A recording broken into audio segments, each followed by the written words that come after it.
How to fix Telegram too many attempts, please try again later problem. Hello everyone, welcome back to our channel. In today's video, I'm going to show you how you can fix Telegram too many attempts, please try again later problem. If you have entered wrong password more than once, you might be facing this problem.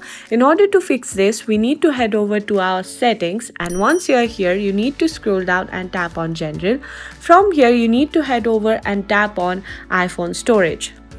Now from here we need to scroll down and find the Telegram app. Once you have found the Telegram app, simply tap on it, and from here you can see an option that says offload app. You need to simply go ahead and tap on offload app, and offloading Telegram will delete the app, but it keeps your document and data intact, and sometimes offloading the app will help you solve the problem. But if it does not, we need to simply go ahead and long hold on Telegram, and from here you can see an option that says remove app. Go ahead and tap on remove app, and then you need to tap on delete app. Once you have deleted the Telegram app from your mobile phone, you need to simply go to your app store again, and from here you need to search Telegram, and once you find the Telegram, you need to simply go ahead and tap on it to install it again, and this might help you solve the problem.